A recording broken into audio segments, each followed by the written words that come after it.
Bom dia, boa tarde ou boa noite, caros alunos. Eu sou o professor Fábio e estamos com mais um aulão de literatura, dessa vez falando do modernismo no Brasil, mais especificamente da primeira fase ou primeira geração, não importa o nome que vocês deem para isso. Mas antes, eu gostaria de propor para vocês uma revisão, assim, uma revisão bem geral sobre o que foi o próprio modernismo, o conceito de modernismo.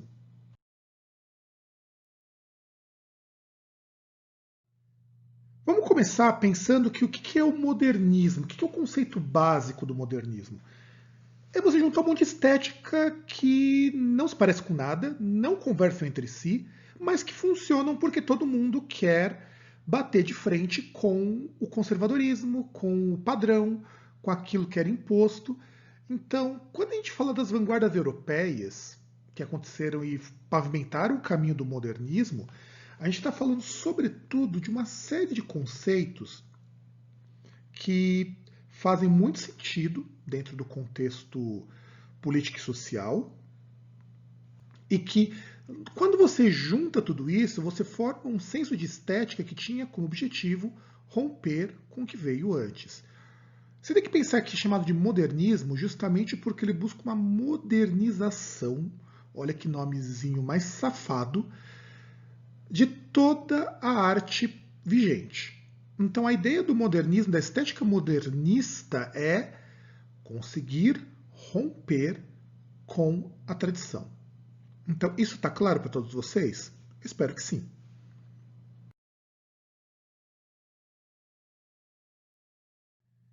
E pela primeira vez na história da arte, você começa a ter o diálogo entre várias expressões artísticas, como a literatura, as artes plásticas, o design, porque a partir daqui surge o design como uma proposta artística.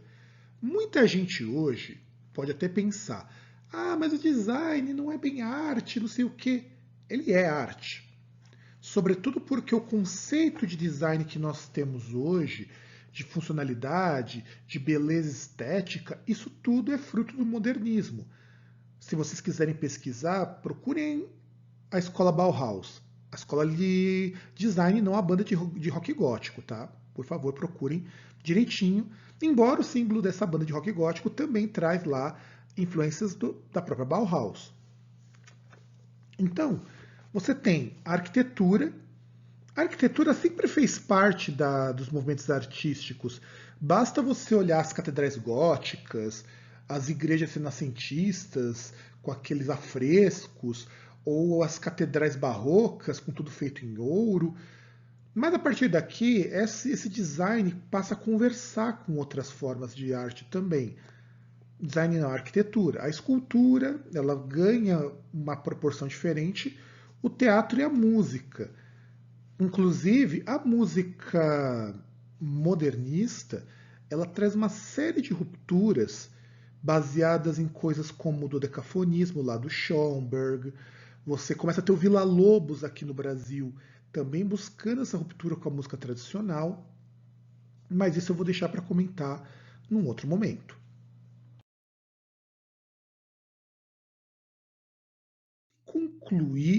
A gente tem que concluir então que o modernismo em si, ele não é um movimento que todo mundo faz a mesma coisa ou tem todas as mesmas características. Tanto que, se você comparar, né, eu vou falar da parte de literatura, que é o que nos compete, o Oswald de Andrade com o Mário de Andrade, dois escritores super importantes, eles são completamente diferentes, com influências completamente diferentes. O Oswald tem uma influência muito próxima do futurismo italiano. O Mário de Andrade vai buscar inspiração no expressionismo e às vezes até no surrealismo, embora ele não seja um escritor surrealista. O que indica que, na verdade, o que junta todos os artistas dentro desse modernismo é o que a gente diz da intenção de romper com a tradição já consolidada. Então, coloquem isso na cabeça de vocês quando vocês começarem a analisar literatura modernista. Coloquem isso, é super importante. A literatura modernista e a arte modernista, é extremamente heterogênea. Aí alguém pode perguntar ali no fundo da cadeira: ah, professor, o que é heterogêneo? Heterogêneo é algo que não tem conformidade entre si, ou seja, são elementos diferenciados. Os escritores, os autores, os artistas plásticos, os pintores, não importa, eles são diferentes entre si. Eles vão conversar muito, porque não vai existir uma divergência artística entre eles, muito pelo contrário. Esses escritores, esses autores, esses artistas vão conversar muito entre si. Então é legal o nosso modernismo, justamente porque a partir daqui as pessoas começam a trocar uma ideia e uma acaba influenciando a outra em maior ou menor grau.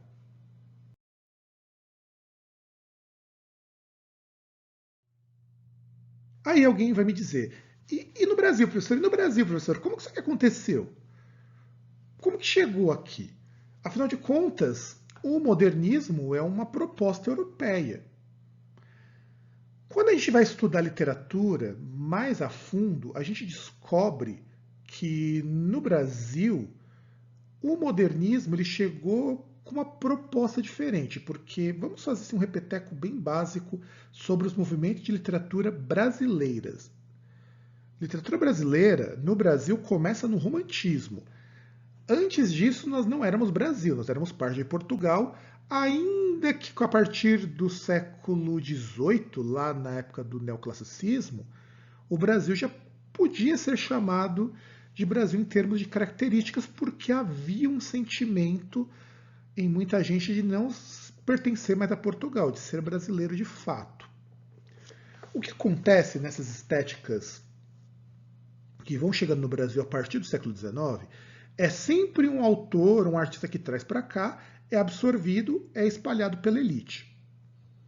Então, isso vai acontecer com o romantismo, que é a literatura da elite burguesa por excelência. Isso vai acontecer com o realismo, porque são escritores que vão criticar essa burguesia. E vai chegar o parnasianismo também, que é importado da França e é adaptado para o nosso clima tropical e fica muito mais complexo.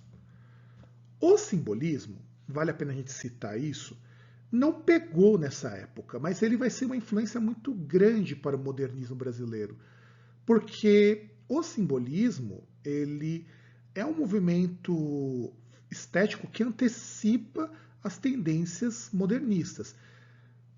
Ele é equivalente ao impressionismo na pintura.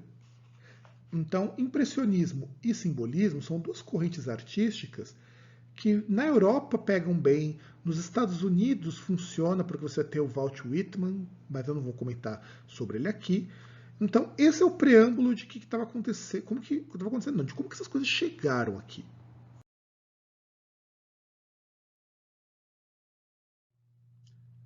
Agora vamos transformar a aula de literatura em uma linha de história. Como que estava o Brasil nessa época? Vamos lembrar que durante a fase lá das grandes vanguardas, ocorreu na Europa a Primeira Guerra Mundial. Então, esse momento para o Brasil, para os Estados Unidos, para países fora da Europa, foi extremamente importante porque começaram a receber muito estrangeiro.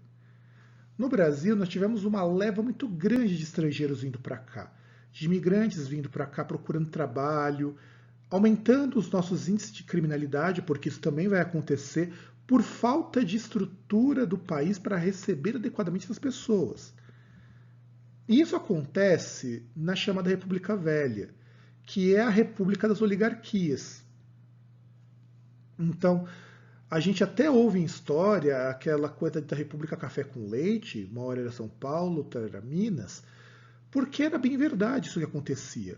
Então, na época da República Velha, muitas mobilizações sociais, muitos protestos, muitas revoltas de fato, sem notinha de repúdio, que fique bem claro, porque isso é coisa moderna, que as pessoas acham que escrever qualquer nota resolve. As pessoas de fato iam se organizar politicamente para tentar fazer alguma coisa. E essas revoltas, elas mostravam o caráter desigual do país. Sobretudo porque nessa dominância das oligarquias, São Paulo e Minas, o resto do país estava indo para o vinagre. E assim, se hoje a região Nordeste, a região Norte, são regiões extremamente miseráveis, esse processo na República Velha ajudou bastante a acentuar isso. O clima semiárido lá do sertão, ou então o baixo desenvolvimento do norte, nesse sentido, é muito resultado dessas políticas que valorizavam muito a região sudeste. O Rio de Janeiro sempre foi uma cidade supervalorizada porque, uma determinada época, até se transformou em capital do império. Depois, você começa a ter, entre Rio e São Paulo e Minas, um desenvolvimento muito grande das cidades por conta das oligarquias. E o resto não estava legal.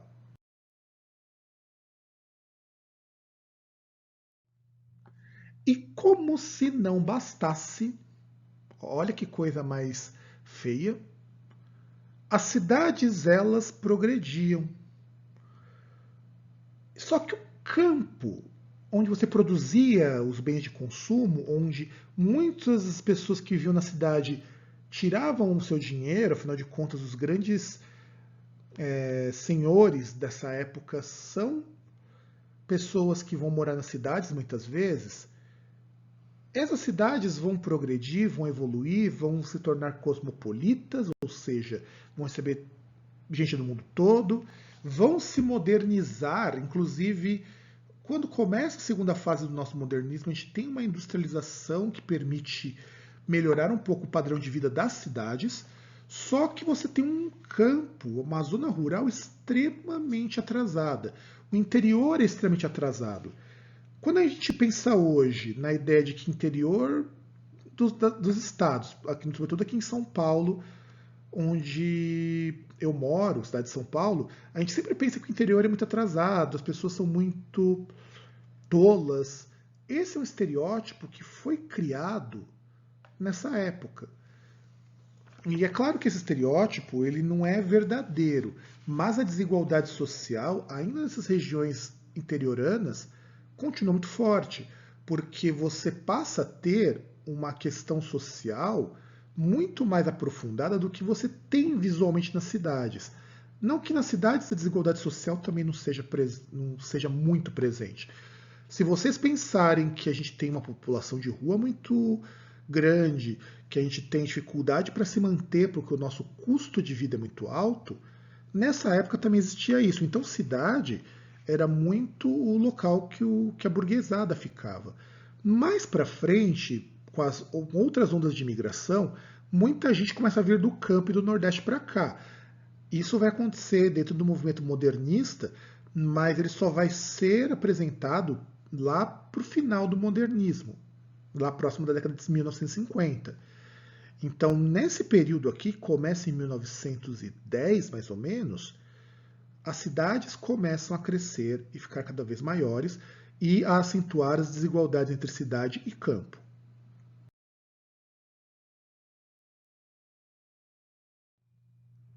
E aí vamos chegar na literatura.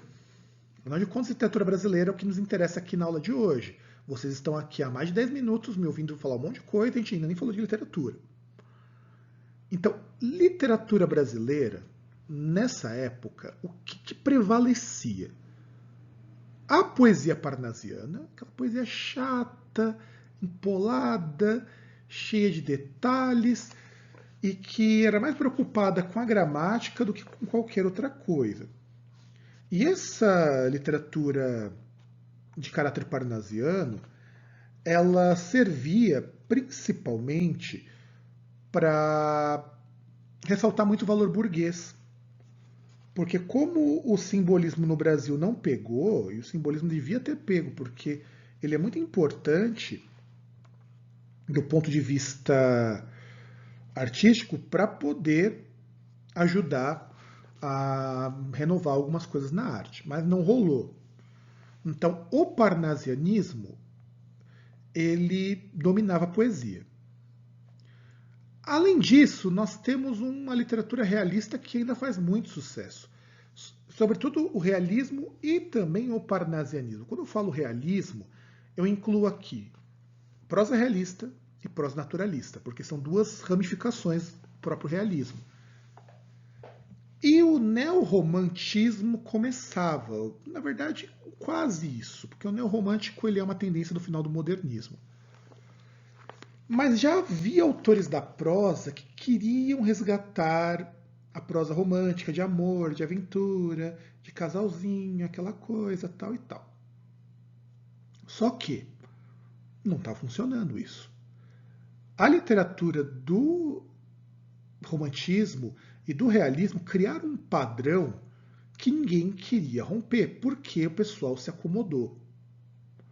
Exceto pelo Machado de Assis, que sempre foi um autor bastante revolucionário, os outros autores estavam muito presos a estéticas pré-concebidas. Tanto é que a gente pensa num pré-modernismo, onde coloca, por exemplo, o Monteiro Lobato, que é um cara que não vai gostar muito do modernismo no começo. A gente pega o Graça Aranha, pega o Euclides da Cunha, pega o Augusto dos Anjos.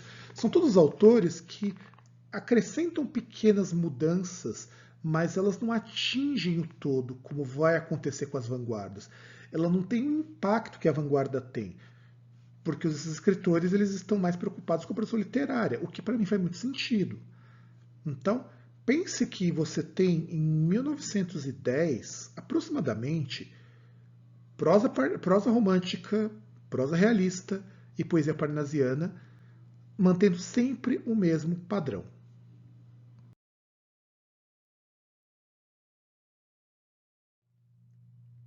Aí chegamos na tão malfadada Semana de 22, ou, no caso, Semana de 1922, porque eu preciso colocar isso para vocês imaginarem que é 2022, está quase aí.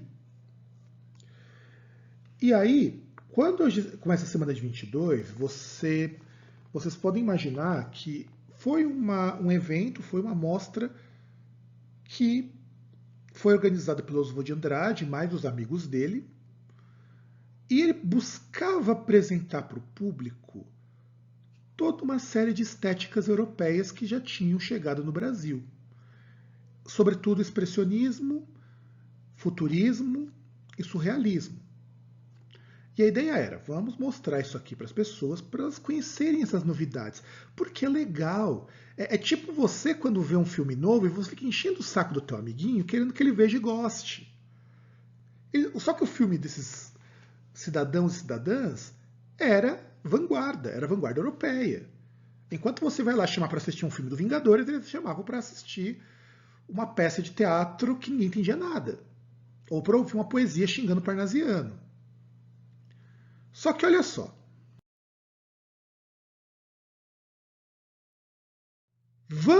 Vamos pensar agora com um pouquinho de calma. Não foi em 1922 que começou o modernismo. Repitam esse mantra com o professor Fábio. Não foi em 1922 que o modernismo começou no Brasil. O modernismo brasileiro ele já havia começado quando o Oswald de Andrade vai publicar os textos dele na década de 1910. Começou também quando Anita Malfatti, quando Lazar Segal começaram a fazer suas mostras entre 1913 e 1914, depois vão continuando até chegar na semana de 22. Só que essas mostras elas atingiam um pequeno grupo, e muitas vezes eram intelectuais, pessoas que já tinham estudado fora, pessoas que já estavam em sintonia. Não era um público como o público comum que estava acostumado com isso, nem para a grande intelectualidade, era uma coisa muito restrita, era aquela coisinha underground, é que nem aquele show de grindcore que você vai assistir lá no Hangar 110, ou no final do Hangar 110, para quem é daqui de São Paulo. Ou é aquela música que você conhece porque o teu vizinho está fazendo. Ou aquela série que ela é produzida lá na Islândia e que só você assiste. Então, assim, não era algo que muita gente conhecia. Mas esses artistas produziam muito. Aí você também começa a ter o Mário de Andrade, que também começa a produzir, o Manuel Bandeira, embora o Manuel Bandeira não se considere modernista, mas ele vai ser um dos homenageados na semana de 22. Então, pensem que já tinha obras de caráter modernista no Brasil, sobretudo em São Paulo, porque o grande centro do modernismo no Brasil, desta vez é São Paulo, rompendo com uma outra tradição que era de movimentos literários que começavam no Rio de Janeiro. Se você pensar o romantismo, ele começa no Rio de Janeiro, o realismo ele tem um enfoque muito grande no Rio de Janeiro, o simbolismo não começa em nenhuma dessas grandes capitais, também um dos motivos pelo qual também dá errado. Ele vai acontecer lá no Nordeste e no Sul do país, que não são locais com uma tradição literária para muita gente. E o modernismo começa em São Paulo a surgir.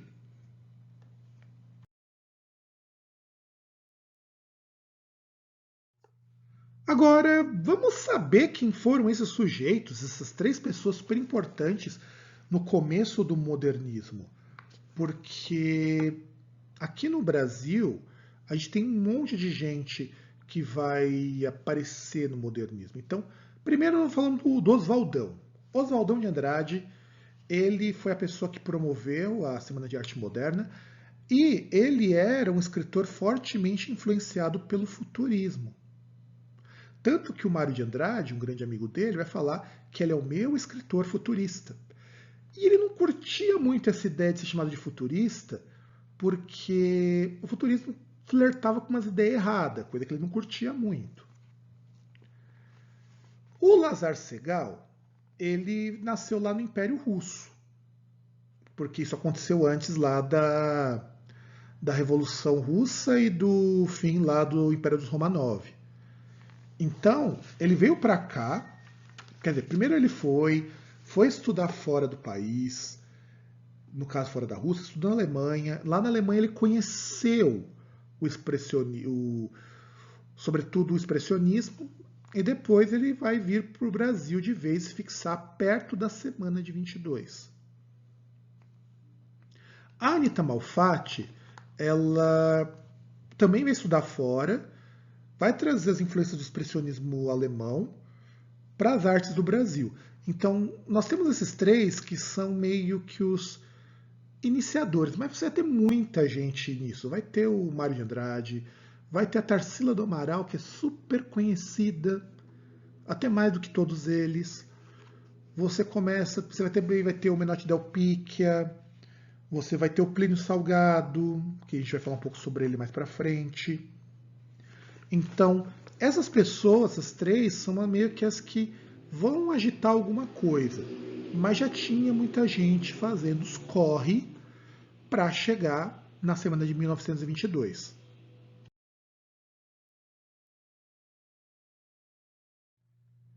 E aí vamos a uma pergunta que vale um salgado. Será que as pessoas gostaram da semana de 22? A resposta é não. Eles acharam aquilo tudo muito doido. Eles achavam aquilo ali muito esquisito, muito extravagante. Tanto que o Ronald Carvalho, quando ele volta de Portugal para participar também do movimento, ele vai declamar o poema Sapos, do Manuel Bandeira, e ele recebe tomatada. Porque, nossa, imagina, vocês vão criticar os parnasianos, os nossos heróis, que escrevem uma coisa que ninguém entende, mas é bonito pra caramba.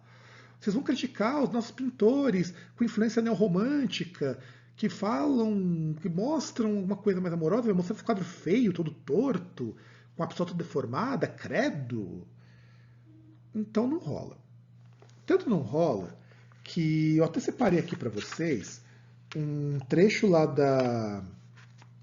do estado de São Paulo que fala um pouco sobre essa semana que estava sendo agitada. Olha o que eles vão dizer. Semana de Arte Moderna. A notícia de uma projetada Semana de Arte Moderna em São Paulo tem despertado o mais vivo interesse nas nossas rodas intelectuais e mundanas. Os senhores presidente do Estado e prefeito municipal prometeram aos membros da comissão organizadora o seu inteiro apoio. Os festivais de Semana de Arte Moderna que se realizarão no Teatro Municipal foram denominadas o primeiro de Pintura e Escultura, o segundo de Literatura e da Poesia, o terceiro Festival da Música. Ou seja, durou 3 dias, tá, gente? Só para vocês saberem. Neles, tomaram parte na literatura o Sr. Graça Aranha, que fará uma conferência sobre emoção estética na arte moderna, e os senhores Ronald Carvalho, Mário de Andrade, Álvaro Moreira, Oswald de Andrade, Menotti Del Picchia, Renato de Almeida, Luísa Aranha, Ribeiro Couto de Abreu, Agenor Barbosa Rodrigues de Almeida, Afonso Schmidt, Sérgio Millier, Guilherme de Almeida e Plínio Salgado. Na música, Guiomar Novaes, Villa-Lobos, Otávio Pinto, Paulina de Ambrósio, Hernani Braga, Alfredo Gomes, Frutuoso e Lucila Villa-Lobos. Na escultura, Vitor Brecheret, Idelgardo Leão Veloso e Harberg.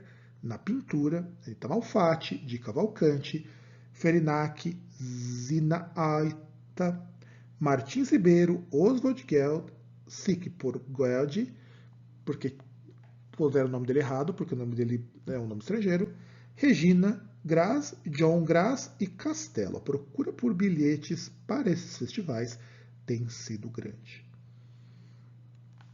Então o que acontece? Muita gente se interessou mesmo pelo Festival de Arte Moderna. Então, por isso que ele gerou uma repercussão tão forte. Porque muita gente foi. Muita gente estava interessada nesses festivais e muita gente não gostou. Porque não entendia. A arte modernista, ela tem esse problema para muita gente até hoje. Ela é difícil de ser entendida porque a gente já está acostumado com a arte muito convencional. Não que isso seja um problema. Isso também mostra que o modernismo não foi um movimento que venceu a arte convencional. Até porque não era exatamente a proposta. A proposta era o que a gente pode fazer com essa arte e torná-la mais abrangente, mais próxima das pessoas.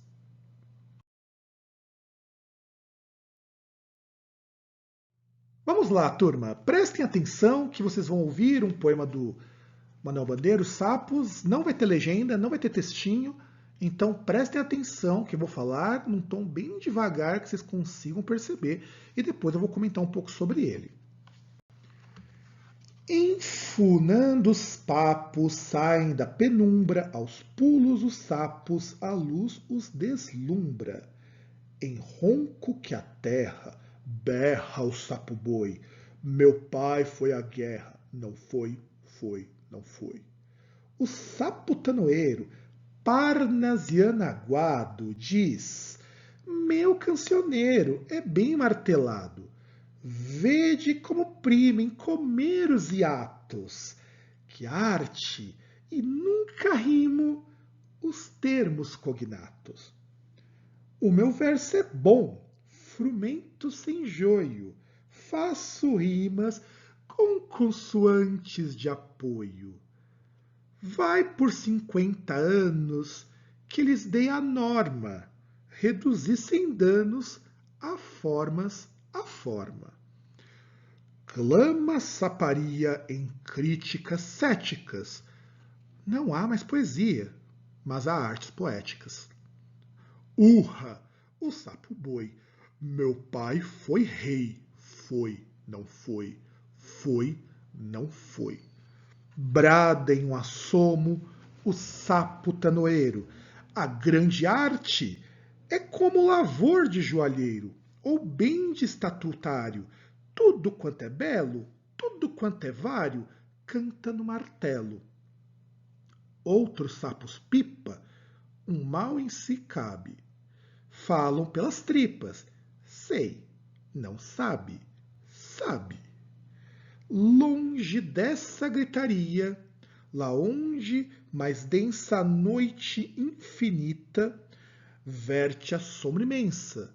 Lá, fugido ao mundo, sem glória, sem fé, no peral profundo e solitário, é que soluças tu, transido de frio, sapo cururu da beira do rio. Então vamos lá. Por que que isso é uma crítica à poesia? O Manuel Bandeira, ele foi um escritor cuja estética dele era filiada ao parnasianismo inicialmente. Aí ele morou um tempo lá na Suíça por conta da tuberculose, e quando ele volta, ele se sente mais influenciado também por essas correntes vanguardistas. Onde ele, lá na Suíça ele conhece muito poeta vanguardista também. Só que vejam só, ao mesmo tempo que ele conhece os poetas vanguardistas, ele não se sente parte da onda modernista, mas ele vai ser um escritor modernista também, sobretudo quando ele lança o Libertinagem. Aí eu só vou reler alguns trechos para vocês entenderem qual que vai ser a crítica dele. Aí ele começa assim: berro sapo boi, meu pai foi à guerra. Ele vai começar a falar das pessoas que daqui do Brasil saíram para ir lutar na Primeira Guerra Mundial. E ele vai dizer que, olha, eu sou filho de estrangeiro, em alguns casos, ou eu sou filho de militar que foi ajudar na Primeira Guerra. E aí, o que vai ser assim mais azucrinado é o sapo tanoeiro. O tanoeiro é aquele que faz barco. O tanoeiro faz barco, trabalha com madeira. E aí diz parnasianaguado, quer dizer, ele é sem graça, ele é sem vigor. E aí ele vai dizer como que os parnasianos escreviam. Então ele diz assim: meu cancioneiro é bem martelado. Martelo é um termo na poesia para você acertar as rimas e o ritmo do poema. Isso aparece lá no livro do Olavo Bilac sobre criação poética, como que você martela o poema. Você tem o martelo galopado, tem uns nomes assim meio estranhos, que eu não vou entrar em detalhes aqui. E aí diz: veja como prime comer os hiatos, quer dizer, a poesia parnasiana não podia ter hiato. Se vocês lembrarem bem de versificação, você tinha que juntar uma letra na outra, isso era obrigatório no poema parnasiano. E ele dizia: olha, isso aqui que é um hiato, eu dou um jeito que o hiato desaparece durante o texto. Aí eu reduzo a quantidade de sílabas poéticas. E aí diz: e nunca rima os termos cognatos, quer dizer, os termos que são parecidos, os termos que são próximos. E aqui é mostrar, eu não faço rima pobre, que, por exemplo, floridor, ou palavra de mesmo radical, coisas do tipo. E aí fala: faço rimas com consoantes de apoio. Consoante de apoio também é um recurso da composição poética erudita. Você usa uma consoante, um som de consoante, para você poder impulsionar o ritmo da próxima sílaba.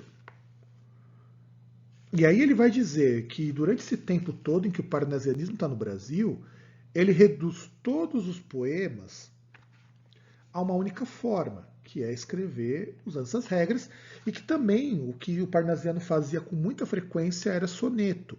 O soneto alexandrino, que era de 2 sílabas poéticas, por sua vez o verso alexandrino é uma criação francesa. E aí depois ele começa a dizer: esses sapos que estão aí, eles vão dizer: você não tem mais poesia, não tem mais o sentimento, mas você tem poemas sendo escritos.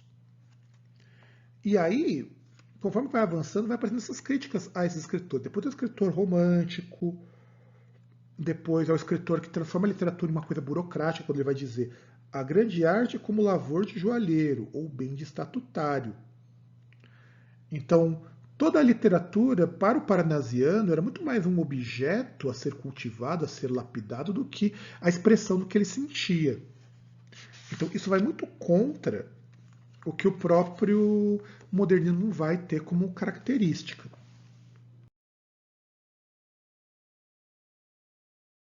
Então, assim, vocês têm a primeira geração, a primeira fase.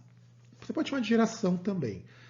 Eles são chamados de geração heróica, porque o propósito dessa geração era destruir o que estava atravancando o progresso do país e modernizar a nossa arte. Então, queriam valorizar a produção cultural brasileira. Então era isso que era o objetivo, por isso foi chamado de heróico. Tanto é que é nessa fase que você vai ter a maior parte dos experimentalismos. Vai ter prosa experimental, poesia experimental. Na segunda fase, segunda geração, ela amadurece e fica mais redondinha. E a ideia era valorizar o que se produzia no Brasil. Chega de fórmula importada, chega de modelo importado. Então vou falar de algumas características dessa geração. A primeira é que era uma geração, não só de geração, mas é do modernismo como um todo, porque depois a gente vai voltar e discutir um pouquinho melhor. É uma geração que se coloca contra o passado. Quer dizer, o passado representa atraso para eles. A gente tem que procurar tudo que for moderno.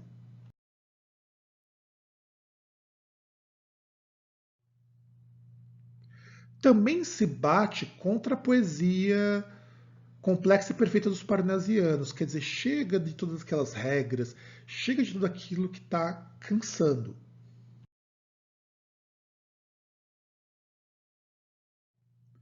Também vai ser contra toda e qualquer forma de academicismo. Ela é contra.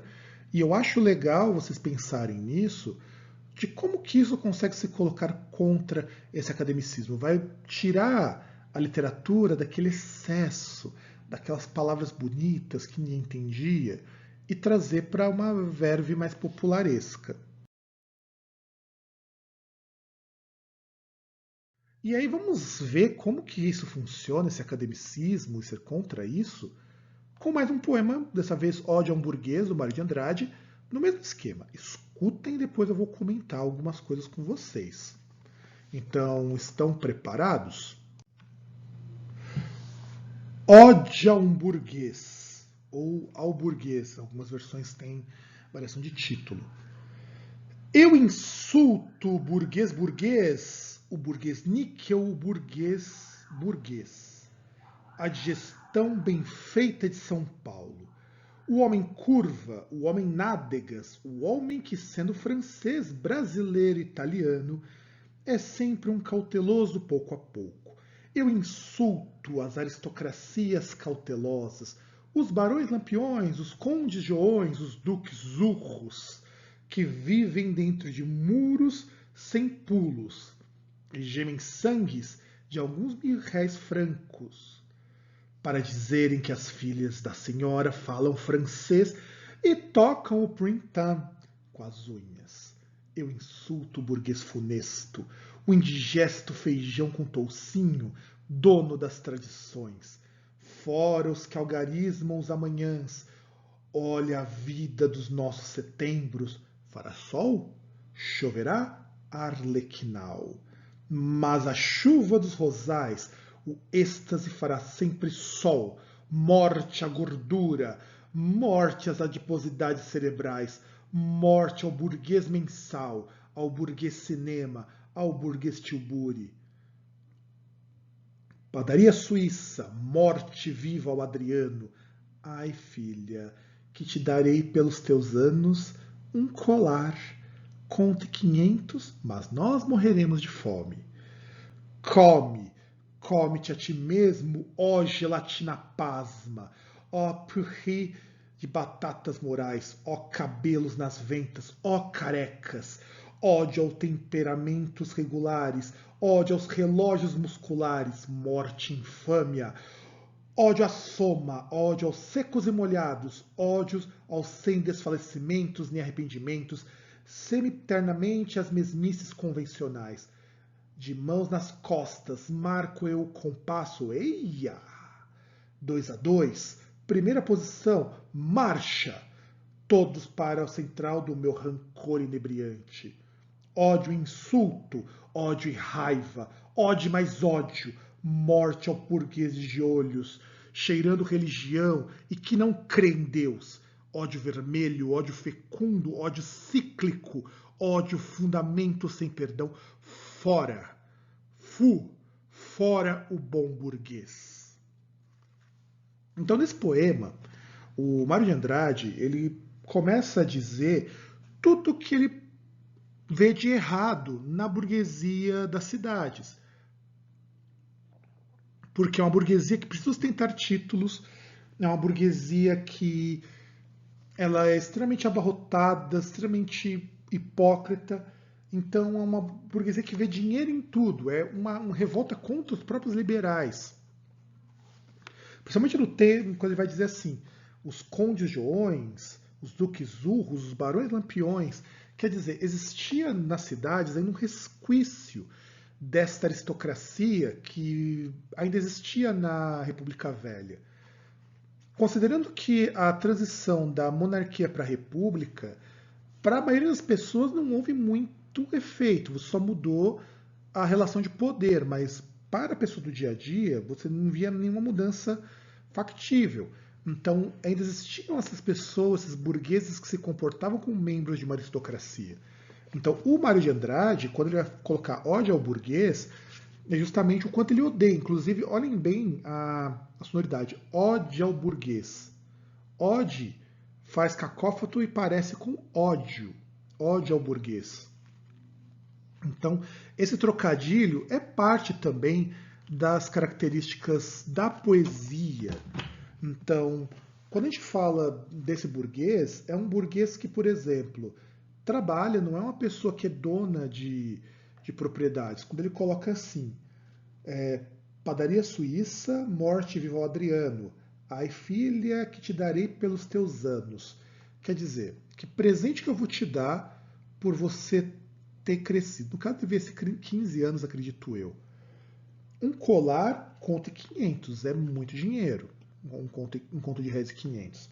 Mas nós morreremos de fome. Quer dizer, eles tinham que sustentar luxos para aparentar alguma coisa, fazer a filha estudar fora para aprender francês, tocar piano. Isso são ocupações de burgueses. Esse burguês que ele vai criticar é tanto o burguês da classe mais alta quanto o burguês do que nós chamaríamos de classe média. E muito do que ele mostra nesse poema Ódio ao Burguês, ou Ódio ao Burguês, é justamente o quanto que ele odeia essa cidade que permite esse tipo de excesso.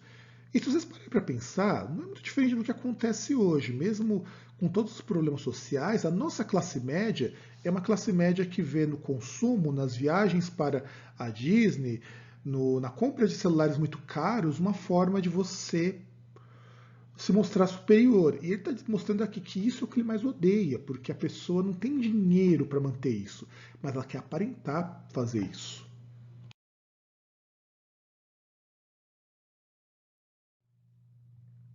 Outra coisa que os modernistas valorizavam bastante era a linguagem popular. Então, a linguagem do dia a dia, a linguagem oral, ela vai aparecer na poesia e na prosa. Sobretudo a prosa mais experimental, tipo Macunaíma do Mário de Andrade.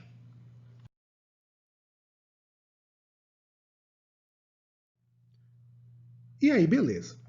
Tinha uma semana de 22, tivemos um período em que depois o modernismo passou a ser melhor aceito, porque não tinha jeito. As pessoas depois que repercutiu, porque a ideia do modernismo era repercutir, era chocar. Aí você vai ter um racha dentro do grupo lá dos modernistas. Você vai ter uma série de grupos formados e há dois grandes grupos que para nós são mais importantes. Vamos começar com o primeiro, que é esse aqui. O movimento verde-amarelista, ou movimento verde-amarelo, que também vai ter o grupo da ANTA como um movimento que surge à parte. É o grupo da chamada Frente Nacionalista. Você tem os nacionalistas que são uma série de grupos, e o movimento verde-amarelo é o maior deles.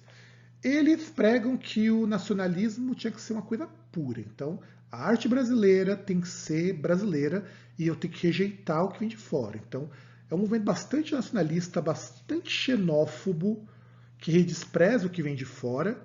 E aqui tem uma curiosidade sobre o movimento verde e amarelo, que é a seguinte.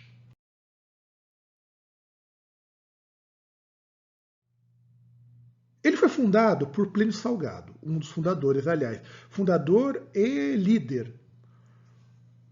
E esse fundador, Plínio Salgado, também vai fundar a Ação Integralista Brasileira, que era um pessoalzinho que se alinhava muito com as ideias do fascismo italiano. E isso acontecia porque ele era um grupo extremamente moralizante. Quer dizer, trabalhava com a questão da moral cristã, do liberalismo econômico, do nacionalismo ultra-xenófobo. Esse movimento, inclusive, vai ter algum envolvimento político algumas décadas depois. E esse é um movimento na qual muitos dos escritores começam também a cair fora, quando começam a perceber que a coisa não está legal. Mas o Plínio Salgado vai lá e vai defender com unhas e dentes essa questão de criar uma identidade nacional expulsando o que vem de fora. Tanto é que eles vão ter até o símbolo lá de que eles se cumprimentavam em tupi, que era usando o Anauê, usando um símbolo que identificava com uma unidade nacional, mas para que ela existisse, você precisava tirar o que era estrangeiro. O que incluía muita perseguição que eles faziam aos estrangeiros que moravam aqui. Então, a questão do preconceito contra o que vem de fora, eles achavam que era ok. Então, esse foi um movimento que, pelo bem, inclusive, não vingou muitos frutos para a gente hoje. A não ser umas pessoas que defendem umas ideias muito erradas, se é que vocês me entendem. Então, o movimento integralista, ele é um movimento bastante ruim, para ser bem gentil. Só que nós tivemos um segundo grupo, que é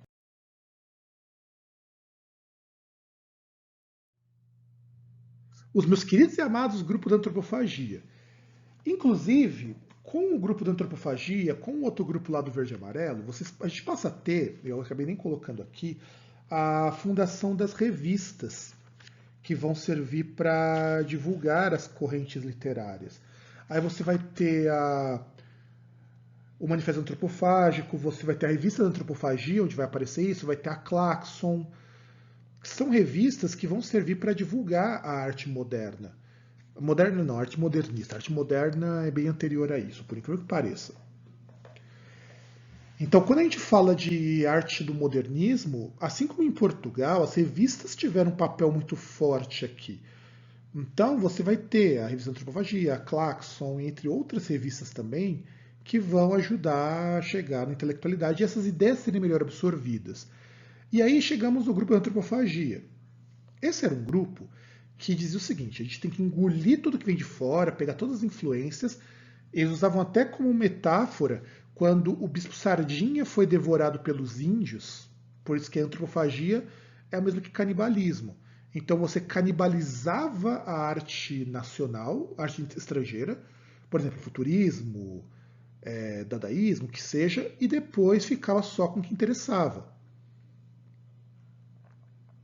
E esse, para mim, é o movimento mais importante dentro do modernismo, porque a gente no Brasil tem uma dificuldade assim, muito grande, a grosso modo, de criar uma coisa que seja realmente nossa.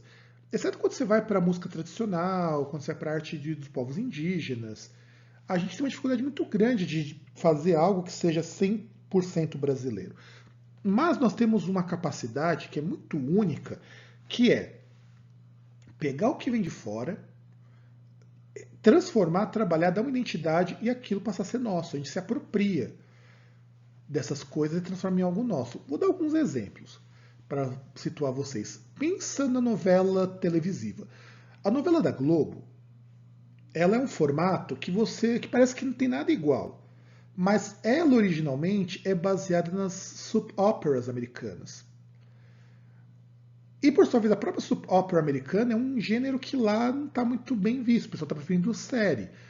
Então, a gente pegou a soap opera americana e transformou numa narrativa diferente. Inclusive, a gente não tem temporadas, a nossa novela é contínua. Pega um outro exemplo, que pode ser da realidade de muita gente, o funk carioca. O funk carioca não surgiu do nada. Ele é uma adaptação da música techno europeia, mais o Mayan Bass lá dos Estados Unidos. Aí a gente pegou isso daí, criou um estilo que hoje é nosso. Não tem nada parecido fora do Brasil. Mas ele é pego de coisas que vem de fora. A gente transforma e se apropria e dá uma cara nossa. Se a gente for pensar um outro exemplo, vai. Se a gente pensa em rock brasileiro, Paralamas, Titãs, Legião Urbana, aquilo ali é inspirado nas bandas dos anos 70 e algumas dos anos 80 lá da Inglaterra e dos Estados Unidos, de um momento chamado pós-punk. Só que chega aqui, a gente transforma em algo diferente, incorpora a nossa identidade. Então, o que o movimento antropofagia ele apregoava era: nós brasileiros temos uma identidade nacional tão forte que a gente pega qualquer uma dessas coisas e transforma e passa a ser nosso.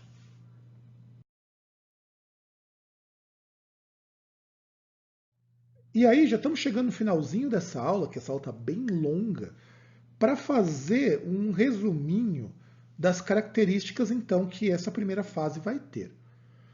A primeira fase, ela busca a ruptura constante com o passado. Isso quer dizer, o que nós vamos produzir não vai ser cópia do que veio antes. Isso só vai mudar na segunda fase, que a gente vai ter um amadurecimento dessa cabeça modernista e vai ter, de fato, uma incorporação muito do que a própria antropofagia dizia, que eu podia até pegar coisas que não são dessa época e dar uma cara. Toda obra modernista, ela tinha que ser uma obra que a gente chama de iconoclasta, que ela tinha que romper, tinha que quebrar, tinha que contestar os valores artísticos e estéticos, vamos pensar assim. E para isso, a arte modernista ela valia porque ela era modernista.